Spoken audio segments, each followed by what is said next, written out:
Go. All right, our next two talks are from test sites for the Utmost grant.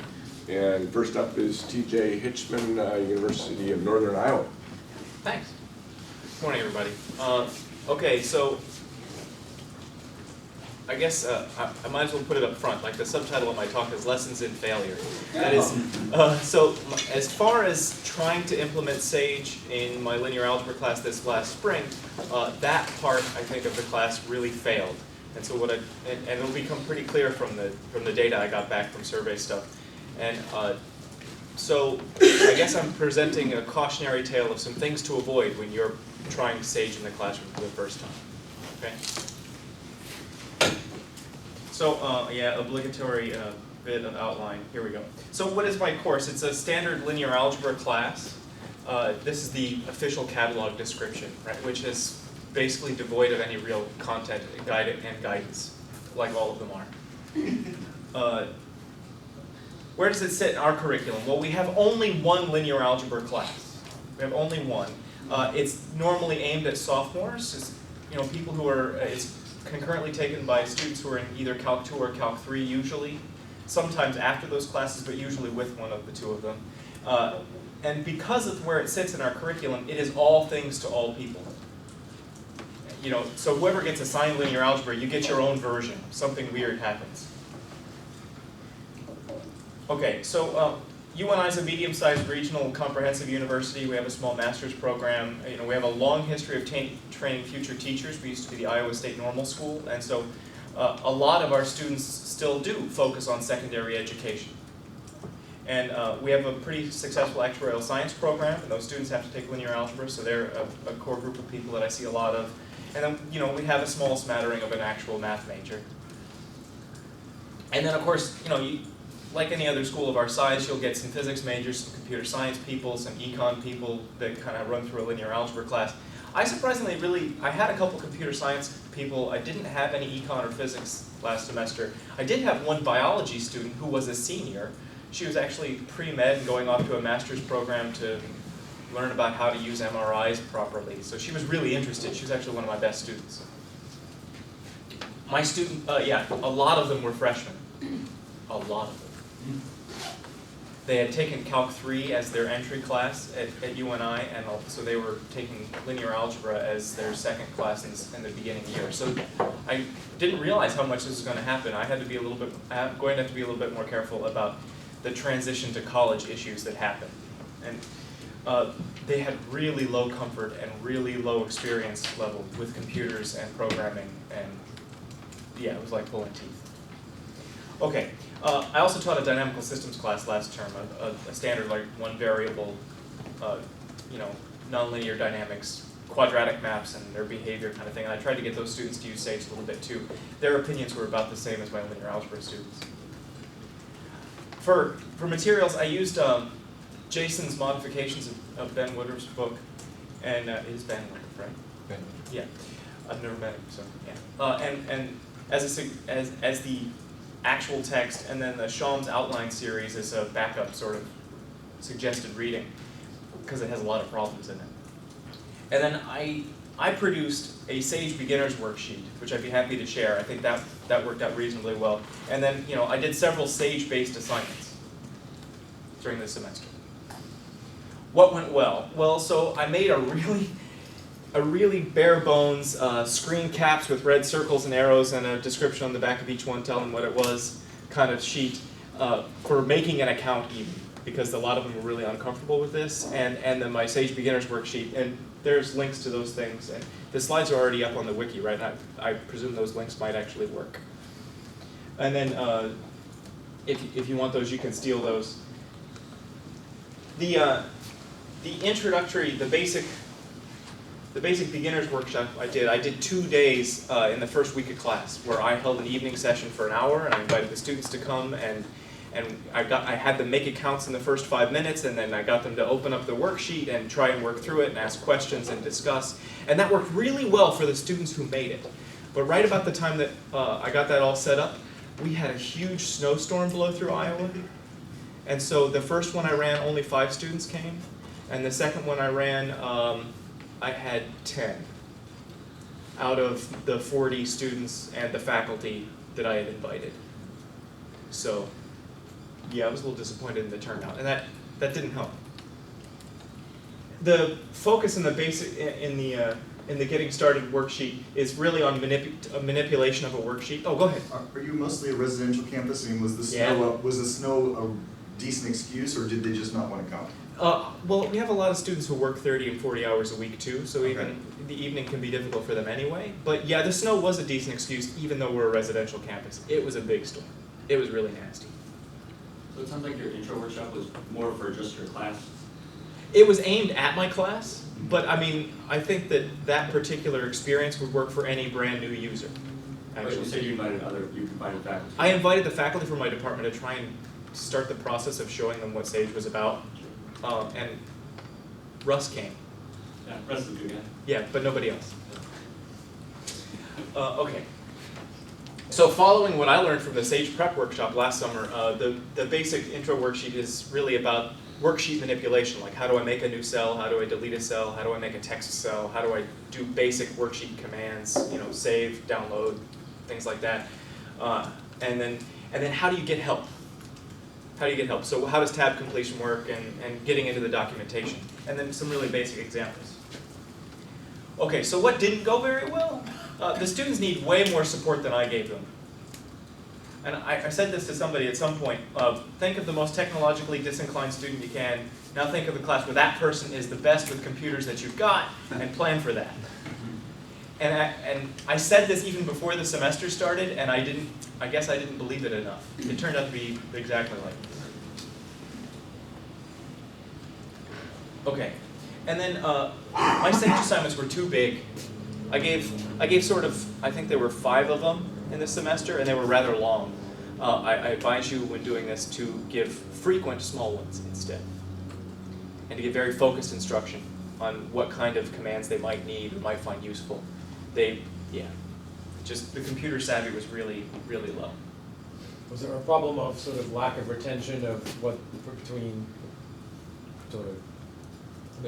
SAGE assignment N and N+1? That wasn't so much the issue, although I could imagine that. It was more that students would wait a long time to do their homework, like usual, and they'd be confronted with this giant thing that they hadn't noticed was so big, and then they'd get frustrated trying to do the SAGE commands and interact with the syntax and learn basics at the same time as struggling with the mathematics. And that was just too much. The cognitive load there was too big. So is linear algebra required of the math people? Yeah. Yeah, It's so pretty unique. it's in our curriculum, it's a core class. Everybody who has a math major of any flavor has to take linear algebra. So. Okay. Another small bit that I found really important, give some thought to your physical space for your classroom. This I did not think about enough before the class started. My classroom is probably about half the size of this, and it was set up similarly, except that then the available chalkboard space on either side of the projector screen is about 1.5 feet. So that if I wanted, and I had a big bank of windows, and if I wanted to use the computer at all, it required, and there was no computer in the room, bringing my laptop, plugging it in, warming up the projector, which takes 2 minutes, closing the blinds, turning off lights, and then everything else is hidden. And I really got this sort of computer on, brains off phenomenon. I'm gonna have to find a better way around this. And I want them to be able to use it, and I want to be able to use it in class, but the structure of my classroom, the physical space I was dealing with, Can you ask made it them hard. to have a mobile backboard, like the backboard that you can move around? I don't think we own one. Oh, I don't think we own because one. my classroom is exactly like yours when you describe, but Yes. I have a one that can move.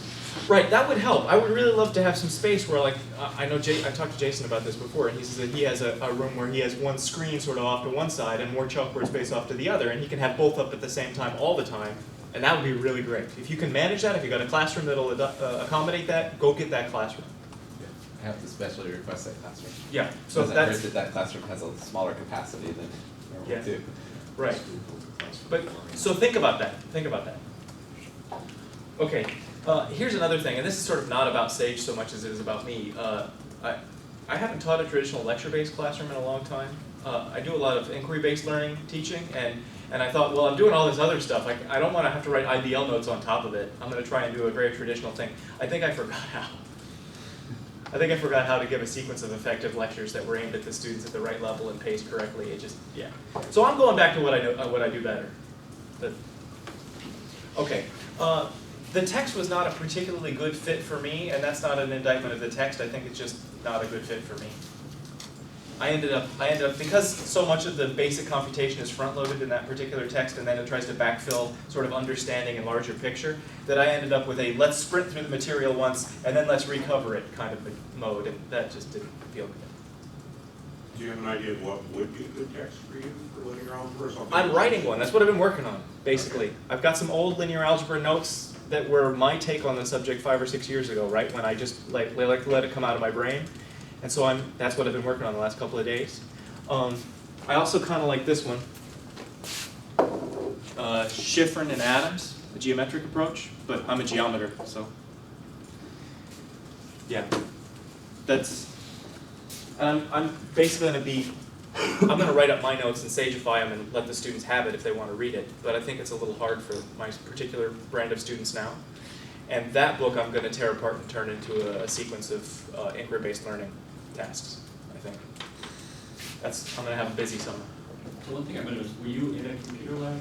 No. So they didn't have computers in front of them? No. And they were very reluctant to bring anything like a computing device with them to class. I've heard people talk about, if I have a Sage-based classroom, half my students will bring computers and we can work with them. Not happening. I don't know if this is my students don't own laptops, or they didn't do it. They were very reluctant to engage. So it seems like an IBL approach with Sage in front of you would be pretty good.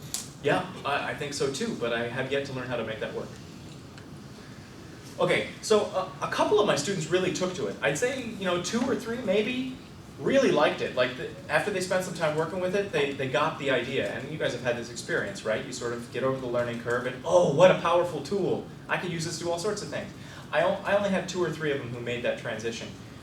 The rest of them saw the use of Sage as an obstacle at best, as something else. So I'm going to have to figure out how to support that better to be successful.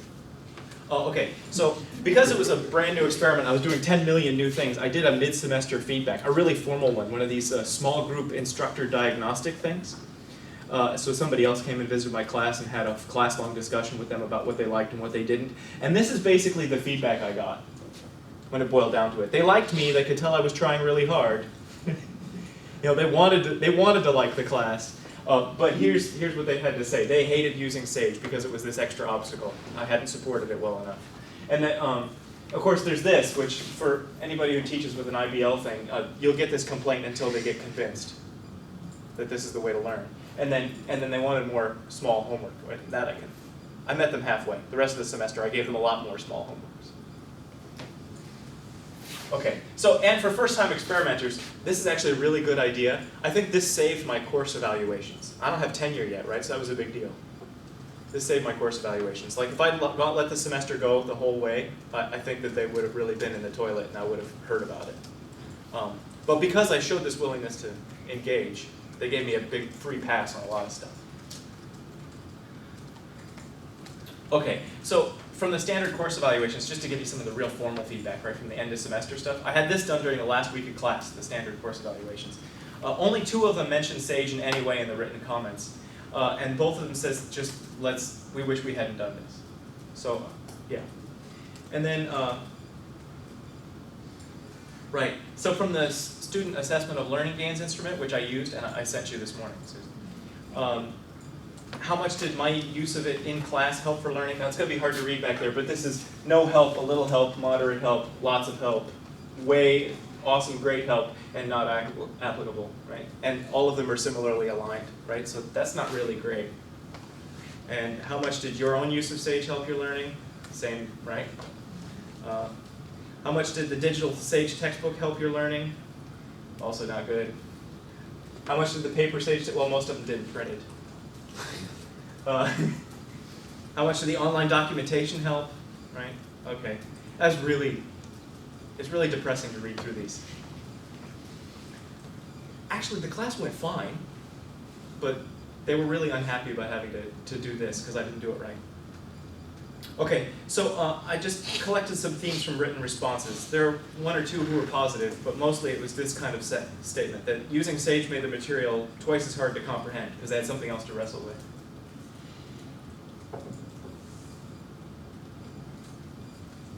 Yeah, like this really, I gotta work on that. Yeah, all my time was wasted so bad outside. So SAGE is really helpful for large problems, but I'd rather work by hand. A lot of them said they'd rather work by hand. So the issue of documentation you guys already know about. And then, they just found it difficult to get into and get started. So what's going to have to change, and what am I going to change? Well, I'm going back to a style of teaching. First of all, it's going to match with my own methods better.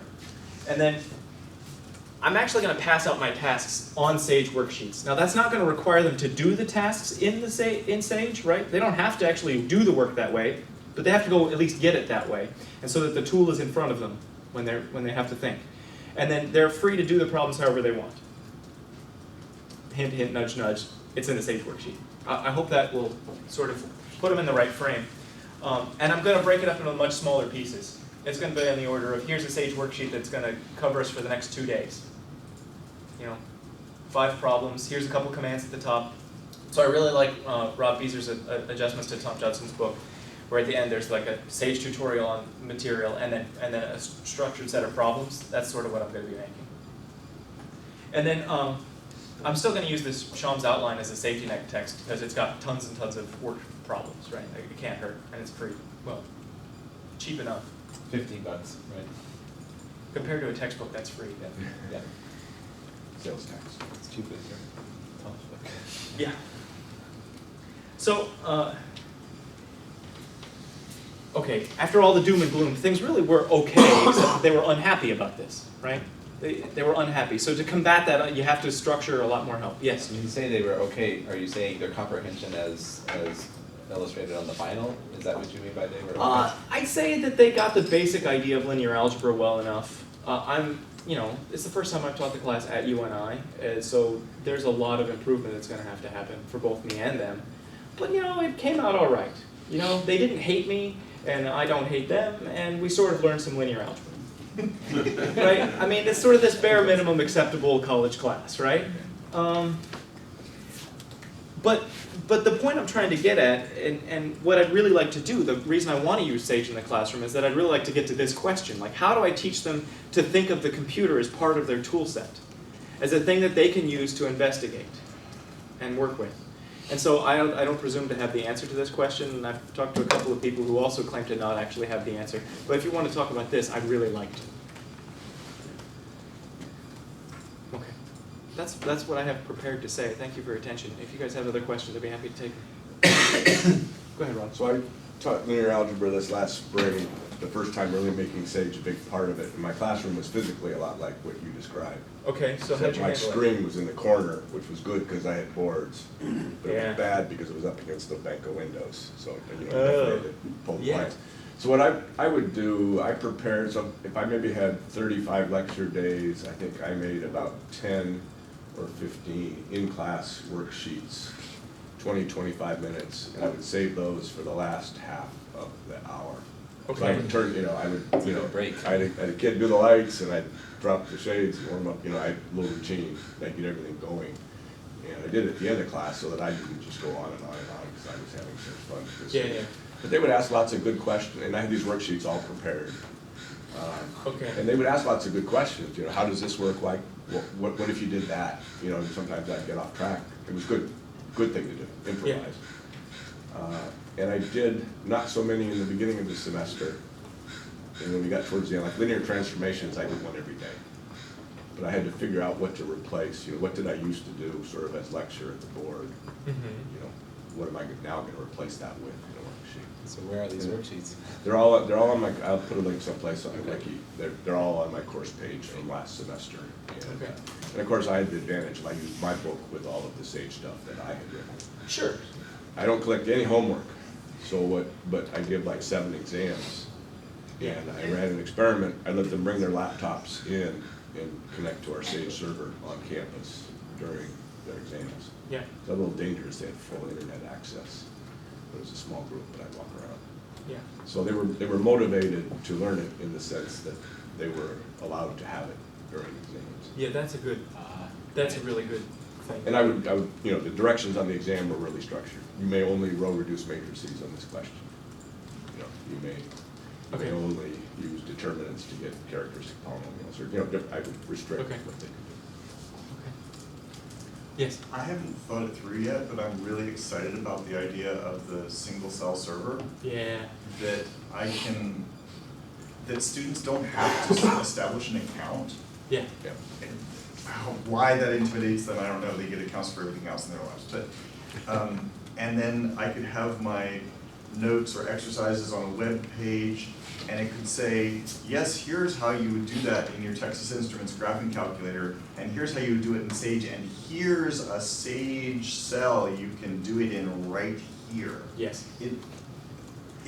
Are you thinking that direction? Yes, actually, so the notes I've been working on the last couple of days here, Mhm. I've been typing up an old set of lecture notes, and I'm adding hyperlinks to Sage cells. Mhm. And so there's a little spot that says, now here's the Sage code you use to do that, and here's the Sage code part, like, yeah, I've got a verbatim block with the Sage code in my LaTeX, right? Mhm. So you could just see it typed out in an interesting font, so you could tell it's code. But then here's the code is a link to the Sage cell server where that code is pasted in and it's evaluated, right? So that you could go and play with it if you want.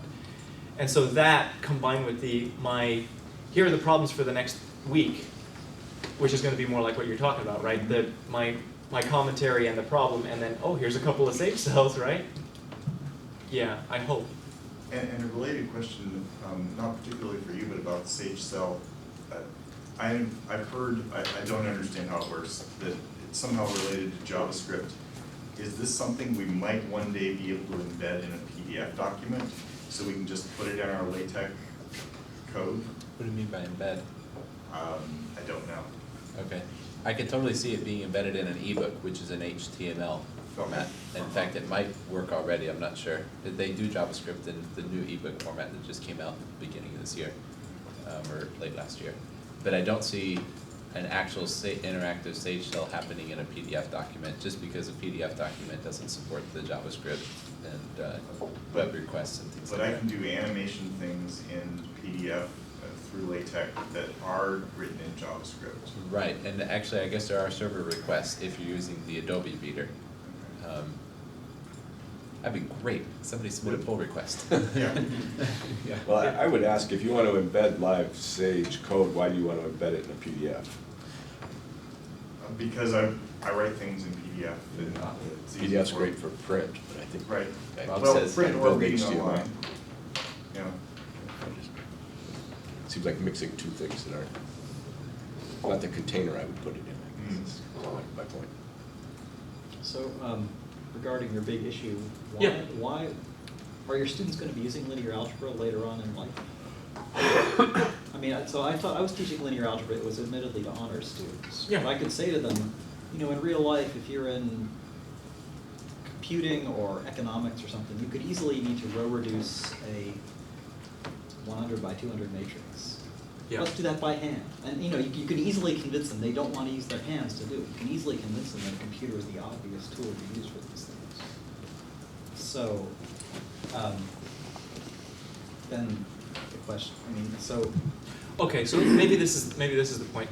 To put a finer point on it, as part of a liberal arts education, which I'm supposed to be providing my students, right? That's who we are. I need to teach them what are appropriate questions for mathematicians to try to answer and what are kinds of methods for doing that. And as it stands right now, nowhere in our curriculum is the fact that a computer might be the right tool to use ever addressed. And I think this is a good spot to do it. And so I want to get them engaged in the process of, oh, is this a problem where I want to see a visualization to help me and I should make the computer do the visualization? Is this a problem where if I turn it into a system of linear equations, it's going to be 100 by 200, so I better use the computer to do it? I want them to actually engage in that process so it becomes real to them. Do you do eigenvalues? At the end, I am supposed to get eigenvalued, yeah. For 5x5 matrices? Yeah, no, of course, but it's kind of deeper than that, right? I can come up with a specific instance, but I want to make that sort of a theme of what's happening in a way that should carry over if I teach with Sage in other classes. So I need a method. But you're right, a couple of good examples might be the start. Yeah, and you could certainly convince them it's the right tool, and it's a matter of getting them to try to use it.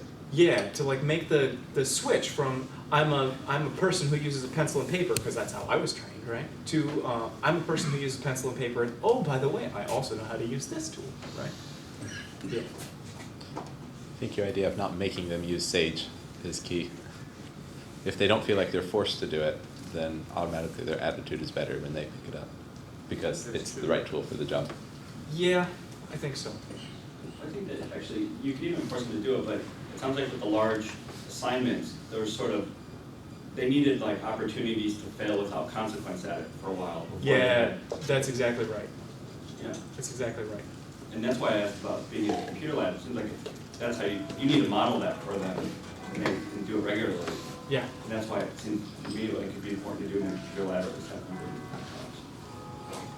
Okay. I take your point. I might be able to get across the hall into the computer lab, a couple times in the first month.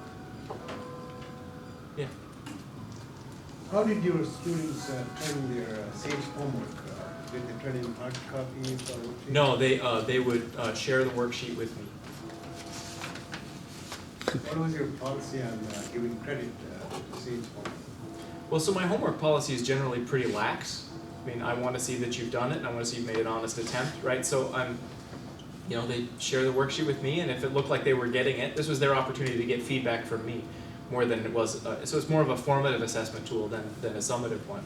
So, the only penalty for somebody who decided to cheat on one of my homework assignments is they didn't learn what they were supposed to. I didn't really care otherwise. And I was upfront with them about that. No So. penalty. But they didn't feel that way. All right, any more questions or comments? Okay, thanks a lot, TJ. Thank you.